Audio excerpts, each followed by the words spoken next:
जो कि ज्वाइन करती है तमाम पॉइंट जो कि सेम फेज में होते हैं। ये बेसिक डेफिनेशन हम वेव की देख रहे थे। अब हम अपने मेन टॉपिक की तरफ मूव करते हैं, पीरियोडिक मोशन और simple harmonic motion. Periodic motion, अब हम पढ़ते हैं सिंपल हार्मोनिक मोशन और पीरियोडिक। तो हमारे पास पीरियोडिक मोशन क्या होता है, वो मोशन जो कि अपने आप को रिपीट करता है, जैसे पेंडुलम का मोशन, वो मोशन जो अपने आप को बार बार रिपीट करता है इक्वल टाइम के अंदर, उसको हम कहते हैं पीरियोडिक मोशन आसान जबान में। ठीक है, ये डेफिनेशन इसकी लिखी हुई है। अब इसके अंदर सिंपल हार्मोनिक मोशन क्या होता है? सिंपल हार्मोनिक मोशन सिंपली वो मोशन होता है कि, अब मैं क्या बताऊं उसको, मैं ऐसे समझा देता हूँ पेंडुलम की एग्जांपल से। पेंडुलम की एग्जांपल से ही समझते हैं सिंपल हार्मोनिक मोशन। सबसे मजेदार टॉपिक है, जितना अभी तुम लोगों को पहली बार तुम समझोगे, तुम लोगों को बहुत कम समझ आएगा, क्योंकि तुम लोगों को पढ़ाया भी बहुत थोड़ा सा। जैसे तुम इंटर में पहुंचोगे तो तुम सिंपल हार्मोनिक मोशन में पूरा चैप्टर पढ़ोगे, ठीक है, तो उस वक्त भी पढ़ोगे तो तुम्हें मजा आएगा। अच्छा, आसान जबान में मैं बोलूँ कि हमारे पास सिंपल हार्मोनिक मोशन के अंदर दो चीजें देखते हैं। सबसे पहले तो एक्सेलरेशन डायरेक्टली प्रोपोर्शनल होती है डिस्प्लेसमेंट के फ्रॉम द मीन पोजीशन, यानी कि अगर मैं पेंडुलम है, ये पेंडुलम है, ये इसकी मीन पोजीशन है जिसमें वो रेस्ट पे पाया जाता है। पेंडुलम अपनी मीन पोजीशन से जितना ज्यादा दूर जाएगा उसकी एक्सेलरेशन उतनी ही ज्यादा होगी, ठीक है, उतनी ही ज्यादा होगी। बस अभी इतना समझ लो, जितना दूर जाता है इस, यानी कि अगर यहाँ पे मीन पोजीशन पे ही है वो, तो इस पॉइंट पे उसकी एक्सेलरेशन जीरो होगी, क्योंकि अपनी मीन पोजीशन पे उसकी डिस्प्लेसमेंट ही जीरो है। जब ये डिस्प्लेसमेंट जीरो है तो एक्सेलरेशन भी इस पॉइंट पे जीरो होगी। लेकिन इस पॉइंट पे एक्सेलरेशन जो होती है, क्योंकि डिस्प्लेसमेंट मैक्सिमम हो चुकी होगी, तो एक्सेलरेशन भी यहाँ पे मैक्सिमम होगी, ठीक है। पहला पॉइंट क्या हो गया कि एक्सेलरेशन जो है वो डायरेक्टली प्रोपोर्शनल होती है डिस्प्लेसमेंट के। और दूसरा, हमारे पास एक्सेलरेशन जो है वो ऑलवेज होती है टुवर्ड्स द सेंटर या towards the mean position. Always acceleration होती है towards mean position, mean position होती है, यानी कि रेस्टिंग पोजीशन। हमेशा अगर मिसाल के तौर पर पेंडुलम यहाँ से वहां जा रहा है, उस पॉइंट पे भी एक्सेलरेशन की डायरेक्शन इसी तरफ होगी, और अगर पेंडुलम जो है वो यहाँ से यहाँ जा रहा है तो भी उस पॉइंट पे एक्सेलरेशन की डायरेक्शन इसी तरफ होगी, ठीक है। और अगर ऊपर से नीचे आ रहा है तो भी एक्सेलरेशन की डायरेक्शन इस तरफ होगी, यहाँ से नीचे आ रहा है तो भी एक्सेलरेशन की डायरेक्शन इसी तरफ होगी। हर पॉइंट पे acceleration towards the mean position होती है। अब इस चीज को हम डिटेल में पढ़ते हैं इंटर के अंदर, तो मैं बेसिक डेफिनेशन तुम लोगों को बस एक थोड़ा सा पढ़ा दिया गया। अब बच्चे सवाल करते हैं कि सर ये वेव्स के अंदर क्यों पढ़ा रहे हैं, क्योंकि वेव्स और सिंपल वेव्स भी आपस में सिंपल हार्मोनिक मोशन करती हैं, आसान जबान में बता, तो इसको हम इसका जो रिलेशन पढ़ते हैं वो हम इंटर में पढ़ते हैं, ठीक है, बिल्कुल बेसिक्स ही है। अच्छा जी, तो अब इसको मैं बुक वाइज डेफिनेशन पढ़ते हैं। When an object oscillate about the fix position, जब एक ऑब्जेक्ट ऑसिलेट कर रहा है फिक्स पोजीशन के अराउंड, उसकी एक्सेलरेशन जो है वो डायरेक्टली प्रोपोर्शनल है उसकी डिस्प्लेसमेंट के, मैंने बता दिया, ए जो है वो डायरेक्टली प्रोपोर्शनल है एक्स के, डिस्प्लेसमेंट को यहाँ पे एक्स से डिनोट किया है, ठीक है, x, and is always directed towards the mean position, और हमेशा टुवर्ड्स द मीन पोजीशन होती है। इस टाइप ऑफ मोशन को कहते हैं हम सिंपल हार्मोनिक मोशन, जिसको हम शॉर्ट फॉर्म में SHM भी कहते हैं, ठीक है, सिंपल हार्मोनिक मोशन। अच्छा, अब यहाँ पे क्योंकि हमारे पास हर पॉइंट पे acceleration towards the mean position होती है ना, तो यहाँ पे एक माइनस लग जाता है साइन। तो अब यहाँ पे अगर मैं ये बुक के अकॉर्डिंग दिखाऊं, चलो लिख ही लेता हूँ, A is directly proportional to minus x, यानी कि जितनी डिस्प्लेसमेंट बढ़ती है उतनी नेगेटिव एक्सेलरेशन प्रोड्यूस होती है। तो A is directly proportional to minus x, जो इक्वेशन है ना, ये हमारे पास सिंपल हार्मोनिक मोशन की इक्वेशन है, ठीक है भाई, समझ आ गई। और जब प्रोपोर्शनलिटी हटता है तो कोई ना कोई कांस्टेंट लगता है, तो A is equals to minus के एक्स हो जाता है, के क्या है वही कांस्टेंट, ठीक है भाई। अच्छा जी, ये भी समझ आ गया आपको। अगर हम स्प्रिंग की बात कर रहे होते हैं, स्प्रिंग, ये जैसे स्प्रिंग है, ये स्प्रिंग के ऊपर कोई मास लगा दिया है, तो ये स्प्रिंग मास सिस्टम को अगर मैं मूव कराऊँ ना, ऐसे छोड़ दूँ, तो जो मूव कर रहा होता है वो भी सिंपल हार्मोनिक मोशन कर रहा होता है, ठीक है।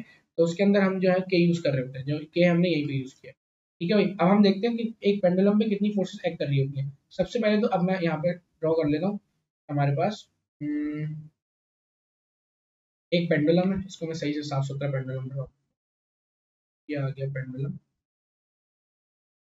ये भाई, इसको मैं किसी और पोजीशन पे भी ड्रॉ कर देता हूँ। अब यहाँ पे इसके ऊपर जो फोर्सेस होती हैं क्या क्या होती है, एक तो इसका वेट होता है।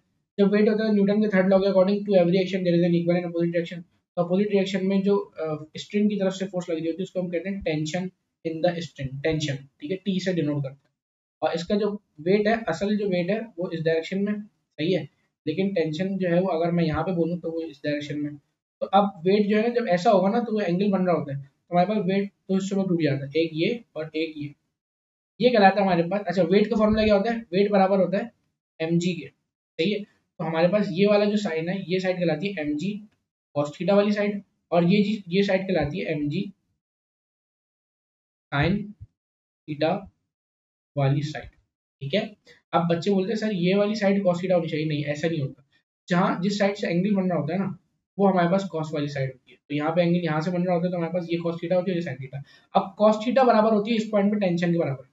अब वेट का जो कॉस्ट कंपोनेंट होता है इस पॉइंट पे ये टेंशन के बराबर होता है, तो हमारे पास जो साइन थीटा कंपोनेंट होता है ना, वो मूवमेंट करा रहा होता है, उसको कोई बैलेंस नहीं कर रहा, उसको कैंसिल आउट कोई नहीं कर रहा। ठीक है, जब उसको कोई कैंसिल आउट नहीं कर रहा तो साइन थीटा वाली उससे हमारी बॉडी, क्योंकि इस डायरेक्शन में होता है तो बॉडी इस तरह मूव कर रही होती है, और जब यहाँ पे होगा तो साइन थीटा जो है मैं यहाँ पे खींच रहा होगा, कॉस थीटा को तो ये बैलेंस कर रहा होगा ना यहाँ पे भी।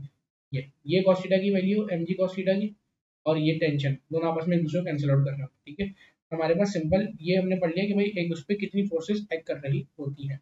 और आगे बढ़ते हैं। सिंपल पेंडुलम का टाइम पीरियड बहुत इंपॉर्टेंट है, इससे न्यूमेरिकल आते हैं। सिंपल पेंडुलम का टाइम पीरियड यानी कि एक पेंडुलम जो है वो एक पूरी कंप्लीट रोटेशन कितने टाइम में कर लेगा, उसका फॉर्मूला सिर्फ तुम लोगों को याद करना है, बुक में भी डायरेक्ट फॉर्मूला लिखा है। तो फॉर्मूला बराबर है 2 पाई रूट एल अपॉन जी के। इस चीज से तुम फ्रीक्वेंसी का निकालना चाहो तो फ्रीक्वेंसी में उल्टा हो जाता है, 1 अपॉन 2 पाई रूट जी ओवर एल के।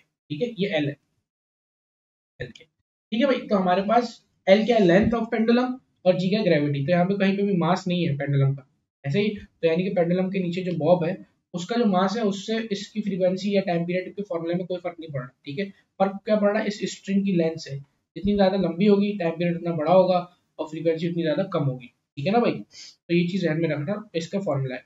पेपर में इससे सवाल आते मैं भी कराता हूँ, भी कराऊंगा आगे जाके। अच्छा, ये एक बॉल एंड बॉल सिस्टम होता है कि हमारे पास जो बॉल एंड बॉल सिस्टम है ये भी हमारे पास सिंपल हार्मोनिक मोशन एग्जीक्यूट कर रहा होता है, क्योंकि जैसे ही ऊपर की तरफ जा रहा होता है इसकी एक्सेलरेशन उतनी ही ज्यादा हो रही होती है और नीचे आते हुए एक्सेलरेशन जीरो हो रही होती है। ठीक है, तो भाई सिंपल हार्मोनिक इसके अंदर भी A is directly proportional to minus x होता है, और इसके अंदर ये जो पैराग्राफ है ना ये पढ़ना तुम लोगों के लिए बहुत जरूरी है। इसके अंदर वही सारी चीजें बताई हुई है कि हमारे पास जो मैंने सिंपल हार्मोनिक मोशन पढ़ाते हुए बस ये सवाल आता है कि proof that ball and ball system जो है हमारे पास वो सिंपल हार्मोनिक मोशन एग्जीक्यूट करता है। ठीक है भाई, तो ये जो है तुम्हें दिखाना पड़ेगा, इसको लिखना पड़ेगा, तो रीड 4-5 दफा लेके और आराम से कर लेना। अच्छा भाई, अब आ जाओ डैम्प्ड ऑसिलेशन। डैम्प्ड ऑसिलेशन क्या होती है भाई, मैं यहाँ से मिसाल के तौर पे मैं बोल रहा हूँ। ठीक है, पहले तो ये समझ लो कि हमारे पास आवाज की लाउडनेस का ताल्लुक, लाउडनेस होती है ना उसका ताल्लुक एम्पलीट्यूड से होता है। अगर मैं एक बंदा यहाँ से बोल रहा है मिसाल के तौर पे, ये आ गया चाचा वही चिल्ला रहे थे जो, ठीक है, ये चिल्ला रहे थे। अब जब ये चिल्ला रहे थे तो इनकी जो वेव निकल रही थी ना बहुत बड़ी उसकी निकल रही थी।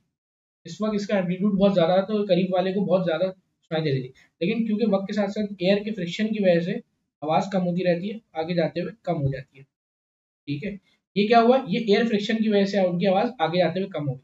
हम ये अगर एक लाइन ड्रॉ करें तो वो इस तरीके की लाइन होती है, ऐसे। ठीक है, तो ये हमारे पास एनर्जी जो अब ये क्या है, एनर्जी जो है वक्त के साथ साथ कम हो रही है, तो एनर्जी वेस्ट हो रही है। यहाँ पे एनर्जी बहुत ज़्यादा है इस पॉइंट पे, और यहाँ पे एनर्जी बहुत कम है, तो एनर्जी जो है वेस्ट हो रही है कहाँ पे हो रही है, इन्वायरमेंट में।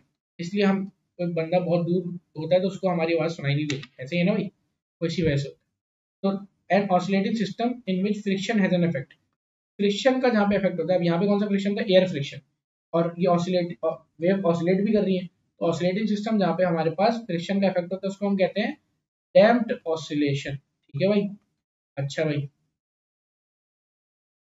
और फ्रिक्शन फोर्स को हम रेजिस्टिव फोर्स भी कहते हैं, तो रेजिस्टिव फोर्स की प्रेजेंट में जो होता है वो हमारे पास डैम्प्ड ऑसिलेशन कहलाता है। और यहाँ पे हमारे पास जो हमारा पूरा का पूरा चैप्टर नंबर 10 है वो खत्म होता है। अब इसके न्यूमेरिकल्स करेंगे आगे जाके हम, और इसकी तमाम चीज़ें हम पूछेंगे। कोई सवाल करना हो तो हमें जो मैंने व्हाट्सअप नंबर क्लास लेक्चर के स्टार्ट में दिया है उस नंबर पर मैसेज करें, आपको तमाम चीज़ें मिल जाएंगी। और इवन कि आपको ये फाइल जिस पर मैं वर्क कर रहा हूँ ये फाइल भी आपको पूरी की पूरी मिल जाएगी।